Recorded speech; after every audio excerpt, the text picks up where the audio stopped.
Merci beaucoup, Monsieur le Président. Monsieur le Président, chers frères, la délégation du Mali vous adresse ses chaleureuses félicitations pour l'accession de votre pays, le Gabon, un grand ami du Mali, à la présidence du Conseil de sécurité des Nations Unies pour ce mois d'octobre. Et je voudrais vous assurer de notre entière disponibilité à œuvrer avec vous pour la réussite de votre mandat. Je voudrais aussi, avec votre permission, saluer et remercier tous les membres du Conseil qui ont exprimé des mots aimables à mon endroit et à l'endroit de mon pays. Mesdames et Messieurs les membres du Conseil de sécurité, nous nous réunissons à un moment où une lâche attaque terroriste à l'engin explosif improvisé a coûté hier lundi 17 octobre la vie à 4 casques bleus tchadiens et en a blessé 3 autres. Au nom du gouvernement et du peuple malien, j'adresse nos sincères condoléances aux familles des victimes, au gouvernement, au peuple tchadien, mais aussi aux Nations Unies, et nous souhaitons prompt rétablissement à l'ensemble des blessés. Je voudrais aussi, en disant cela, condamner sans aucune réserve cet acte barbare qui ne fait que renforcer notre détermination commune à poursuivre la lutte contre le terrorisme. Je voudrais aussi associer à cela les milliers de victimes de soldats maliens, mais aussi de populations civiles maliennes qui continuent aussi à payer un lourd tribut à cette insécurité depuis plus d'une décennie. Mesdames et Messieurs les membres du Conseil, le gouvernement du Mali prend note du rapport du secrétaire général sous examen et remercie mon frère M. El-Khassim Wan, représentant spécial du secrétaire général pour le Mali et chef de la MINUSMA, pour sa présentation ainsi que les mises à jour depuis sa publication. Les observations détaillées du gouvernement ont été communiquées aux membres du Conseil dans un mémorandum. Je voudrais à présent réagir en réponse à quelques passages du rapport et à vos commentaires que j'ai écoutés naturellement avec une grande attention. Sur le plan politique, des progrès importants ont été réalisés pendant la période sous examen pour un retour apaisé et sécurisé à l'ordre constitutionnel. Toutes ces actions ont été menées en étroite coopération avec la CEDEAO, notre organisation sous-régionale.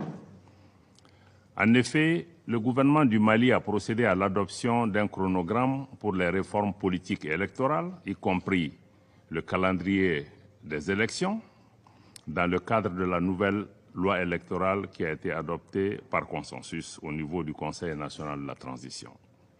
Cette nouvelle loi électorale prévoit notamment, c'est une nouveauté, la création et la mise en place de l'autorité indépendante de gestion des élections, dont les 15 membres ont été nommés seulement ce 12 octobre dernier. Les Nations Unies, l'Union africaine et la CEDEAO participent à toutes les rencontres de la Commission de suivi des réformes politiques et électorales, dont la dernière s'est tenue le 13 octobre sous la présidence du Premier ministre par intérim de la République du Mali.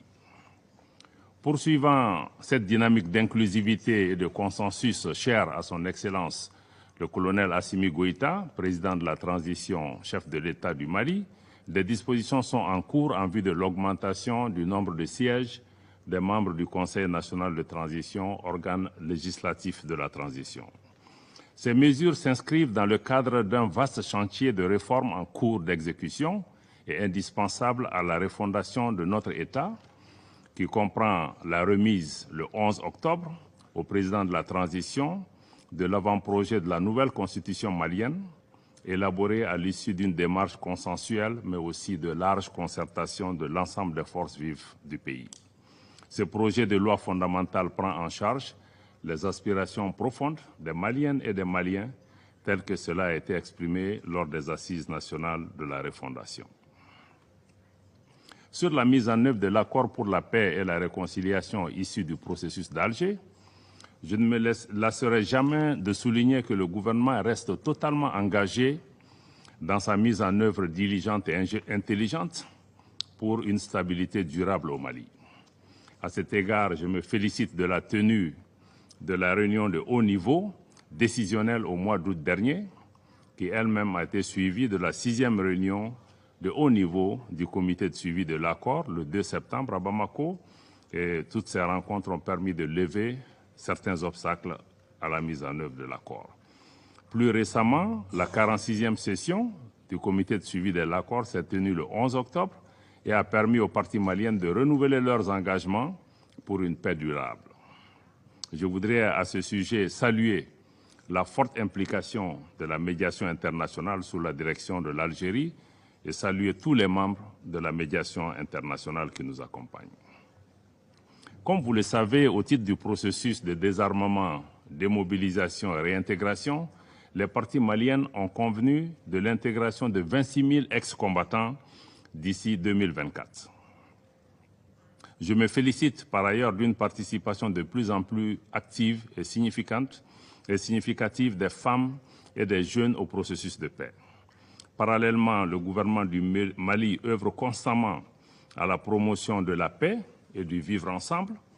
En témoigne la première édition de la Semaine de la réconciliation nationale qui s'est tenue au mois dernier sur l'ensemble du territoire national, mais également au niveau de la diaspora malienne.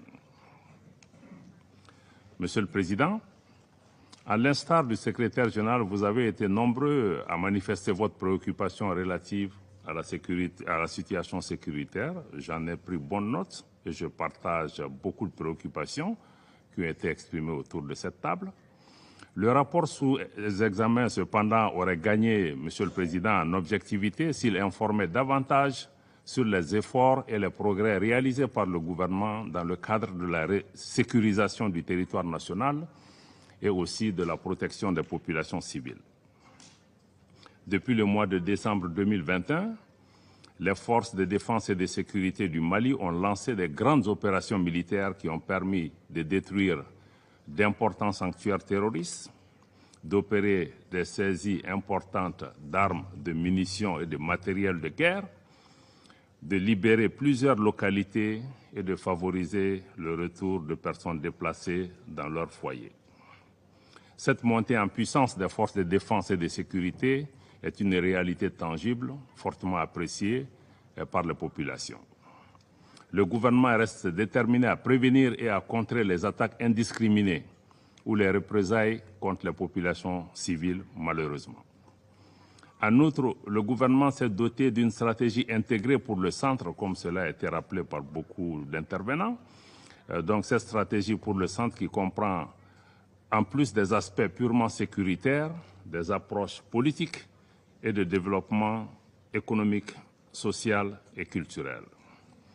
Cela pour vous dire, mesdames et messieurs, que les autorités maliennes ont pleinement conscience que la seule réponse sécuritaire ne suffira pas à ramener la paix et la stabilité dans notre pays et qu'il est indispensable de créer un environnement socio-économique à même de fournir des opportunités, mais aussi des perspectives aux populations, particulièrement dans leurs franges vulnérables aux influences néfastes des groupes terroristes. Dans la même veine, le gouvernement œuvre pleinement à la restauration de l'autorité de l'État, à la fourniture des services sociaux de base aux populations dans les zones affectées par l'insécurité. Pour ce qui concerne la présence des représentants de l'État, les mesures ont été prises pour que les cadres récemment nommés, et il y en a beaucoup, plus d'une centaine, presque 200 représentants de l'État qui ont été nommés récemment, prêts à être déployés, et après leur formation qui comprend des modules sur les élections, sur le mandat de l'aménagement, mais aussi sur les services sociaux de base. À ce titre, les initiatives se multiplient pour offrir l'éducation au plus grand nombre d'enfants dans les zones affectées par le conflit, ce qui est aussi une préoccupation importante et le gouvernement fournit d'énormes efforts pour permettre à tous les enfants, même ceux qui sont dans les camps de personnes déplacées, de pouvoir continuer à recevoir une éducation digne. Toujours dans ce chapitre sécuritaire, Il est aussi, Monsieur le Président, il est surprenant que dans le cadre du récit factuel, le rapport du secrétaire général ait passé sous silence la saisine du Conseil de sécurité par le Mali le 15 août 2022 pour ce qui concerne les tentatives de déstabilisation et les violations répétées de l'espace aérien par les forces françaises. Ces actes d'agression d'une extrême gravité qui constituent, vous le savez, une violation de la Charte des Nations Unies, mais aussi une violation du droit international. Nous pensons que, mesdames et messieurs les membres du Conseil, que ces actes ne doivent pas rester sans suite et votre Conseil est interpellé fortement au Mali et en Afrique et ailleurs. C'est pourquoi le gouvernement renouvelle sa demande d'avoir une réunion spécifique du Conseil de sécurité qui lui donnera l'occasion de présenter des preuves concrètes des actes de duplicité, d'espionnage et de déstabilisation de la France à l'encontre du Mali, y compris le partage de renseignements et le largage de matériel au profit d'organisations criminelles qui sont à l'origine de l'insécurité et des violences contre les populations civiles qui, mesdames et messieurs, attendent du Conseil de sécurité qu'il assume sa responsabilité principale de maintien de la paix et de la sécurité internationale. Nous avons également pris à témoin, à travers cet exercice, l'opinion publique nationale et internationale qui doit être édifiée, pour une fois, sur les causes profondes, les facteurs qui créent l'insécurité, la déstabilisation et l'expansion du terrorisme dans le Sahel. Le Mali dénonce la guerre par procuration qui lui est imposée, tout comme les manœuvres et les entraves à la tenue de cette réunion spécifique pour la manifestation de la vérité dans cette partie du Sahel. En tout état de cause, le gouvernement du Mali se réserve le droit de recourir à la légitime défense, conformément à l'article 51 de la Charte des Nations Unies, mais aussi conformément à la lettre numéro 0444 MACI en date du 15 août que le gouvernement du Mali a adressé au Conseil de sécurité. Donc le Mali se réserve le droit de recourir à la légitime défense si la France continue à porter atteinte à la souveraineté de notre pays, à son intégrité territoriale et à sa sécurité nationale. Sur la question des droits de l'homme, je me réjouis de la baisse constatée des cas d'atteinte aux droits humains sur la période couverte par le rapport.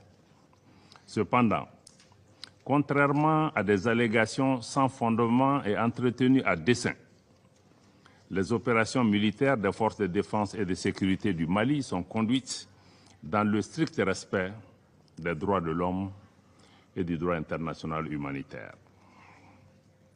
Conformément à sa politique de tolérance zéro, le gouvernement du Mali, à travers la justice militaire, a jugé plusieurs cas d'infraction relevant de la compétence des tribunaux militaires et de nombreuses procédures ont été ouvertes dans ce sens, dont certaines sont en cours d'instruction préparatoire au niveau du tribunal militaire.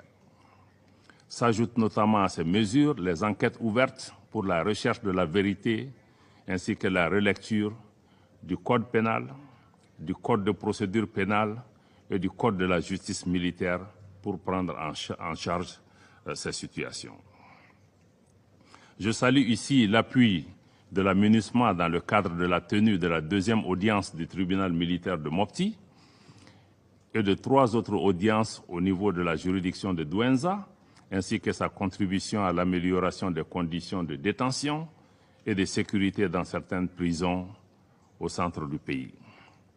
Je dois dire en outre que la justice a ses propres exigences, lesquelles commandent que les allégations contenues dans le rapport, qui ne sont pas paroles d'évangile, soient étayées par des preuves objectives, ou tout au moins qu'elles soient fondées en leurs principes, ce qui n'est pas toujours établi dans le rapport. Cependant, je le redis avec force, le gouvernement du Mali reste fermement opposé à l'instrumentalisation et à la politisation de la question des droits de l'homme à des fins de déstabilisation, d'intimidation ou de chantage.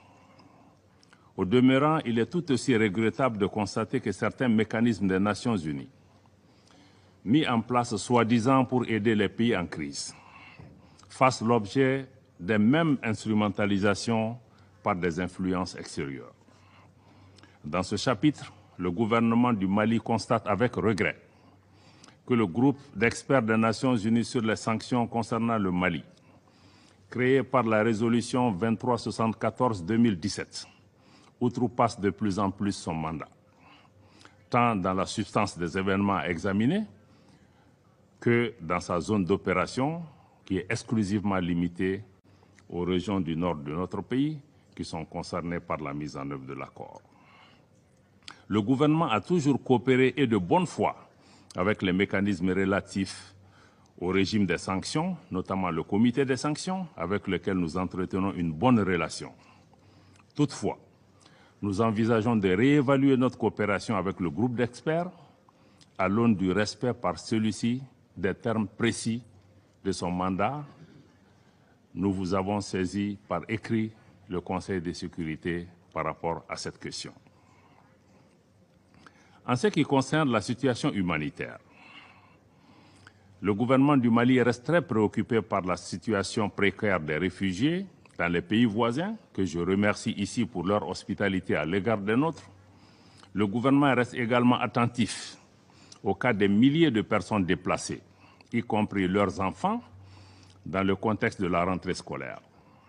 Nous sommes d'autant plus préoccupés que les fonds nécessaires aux besoins humanitaires, comme cela a été signalé tout à l'heure par le représentant spécial, ne sont mobilisés qu'à hauteur de 30%.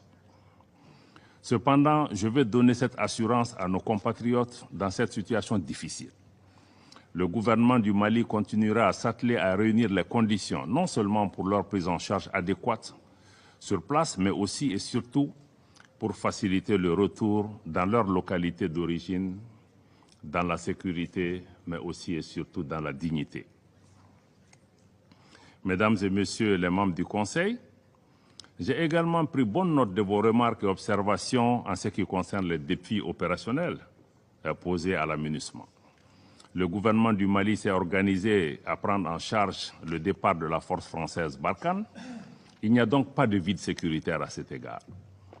Nous invitons par conséquent la MINUSMA à pleinement coopérer avec la partie malienne en vue de l'efficacité de nos actions communes sur le terrain. Vous comprendrez ici, contrairement à ce qui est véhiculé, qu'il n'existe aucune volonté de restreindre les mouvements de la mission. Il y a plutôt de la part du gouvernement du Mali une volonté d'affirmer notre souveraineté sur notre territoire, une volonté de coordination, mais une volonté aussi de partenariat avec la mission tenant compte de ce contexte nouveau. Le gouvernement a été amené à prendre des mesures pour des considérations de sécurité nationale essentiellement, suite à l'arrivée sans base légale, mesdames et messieurs, sans base légale de forces étrangères qui se présentaient sous la bannière des Nations Unies, ce qui est profondément préoccupant et ceci doit interpeller votre Assemblée. La suspension des rotations qui s'en est suivie n'a été que temporaire. Elle a été immédiatement levée suite à la mise en place, comme le représentant du secrétaire général l'a dit avec moi, d'un cadre permanent de concertation de haut niveau entre le gouvernement et la MINUSMA, qui comprend pas moins de 7 membres du gouvernement, pour montrer notre engagement à travailler avec la mission pour trouver des solutions. Ce cadre a permis de régler les questions de rotation et ce cadre aussi qui est permanent permettra aussi d'apporter des solutions à d'autres difficultés qui se poseront à la MINUSMA. En tout cas, nous serons toujours disponibles pour envisager ensemble des solutions. Dans la perspective de l'élaboration de la revue stratégique, le gouvernement du Mali affiche en priorité le recentrage de la mission sur les fondements de sa présence au Mali, notamment l'appui à la restauration de l'autorité de l'État sur l'ensemble du territoire, mais aussi une meilleure articulation du travail de la mission avec les autorités maliennes. Je crois que sur ce chapitre aussi, du travail de la MINUSMA, je crois que le représentant de la France affirme que la MINUSMA est plus appréciée dans les régions reculées de notre pays. Je voudrais à cet égard lui rappeler la devise du Mali, un peuple, un but, une foi.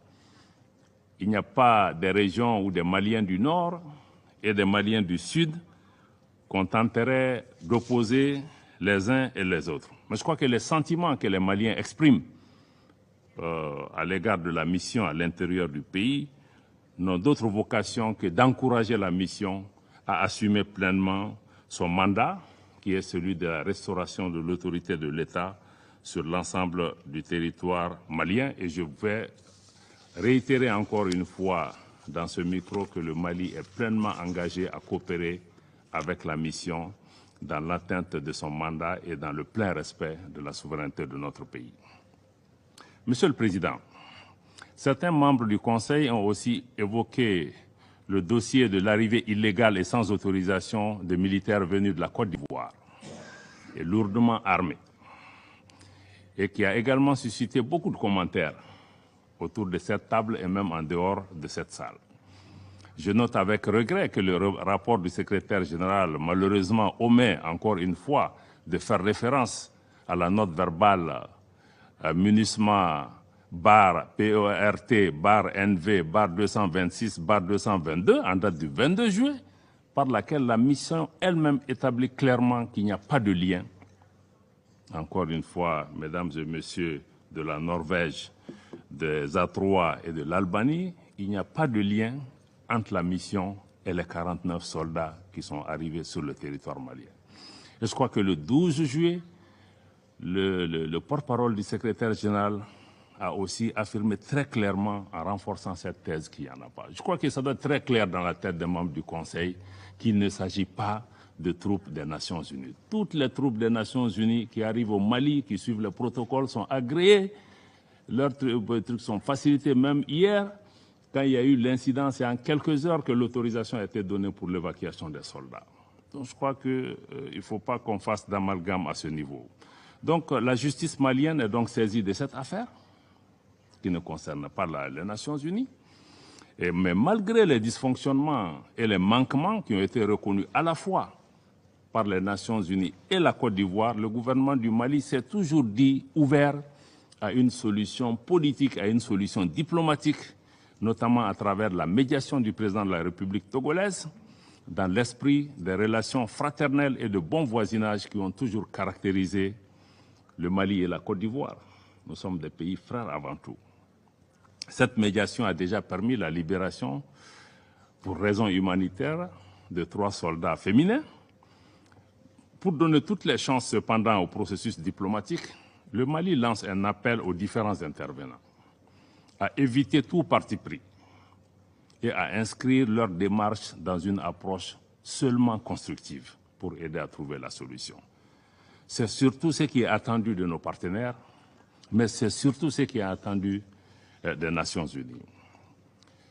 Monsieur le Président, Mesdames et Messieurs les membres du Conseil, je voudrais conclure en soulignant que le peuple malien a décidé de prendre en main son destin. Les Maliennes et les Maliens soutiennent pleinement le gouvernement de transition dans les réformes politiques et institutionnelles en cours, dans les efforts et les actions en cours pour la sécurisation de notre territoire national, dans la protection des personnes et des biens, mais aussi dans la fourniture de services sociaux de base aux populations.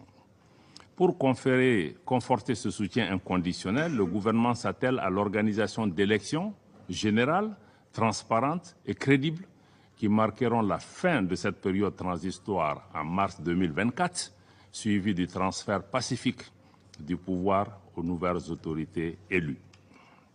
Le peuple malien dans son ensemble apprécie le soutien et l'accompagnement de l'ensemble de nos partenaires, je dis encore une fois de l'ensemble de nos partenaires, pour la réalisation des chantiers majeurs pour l'avenir de notre pays. À cet égard, je voudrais rappeler les principes clés édicté par son Excellence le colonel Assimi Goïta, président de la transition et chef de l'État, qui guide désormais l'action publique au Mali. C'est important de retenir ces principes parce que ces principes vont guider notre interaction avec vous comme avec d'autres partenaires. Ces principes sont les suivants. 1. Le respect de la souveraineté du Mali. 2. Le respect des choix stratégiques et des choix de partenaires opérés par le Mali. 3. La prise en compte des intérêts vitaux du peuple malien dans toutes les décisions qui seront prises. Je termine donc en renouvelant la reconnaissance du peuple et du gouvernement du Mali pour l'accompagnement constant des Nations Unies, mais aussi de l'ensemble des partenaires qui ont prêté la main à notre pays. Je voudrais enfin, Monsieur le Président, Mesdames, Messieurs les membres du Conseil, m'incliner devant la mémoire de toutes les victimes, civiles comme militaires, étrangères comme maliennes, tombées au champ d'honneur au Mali. En vous remerciant encore une fois de votre aimable attention.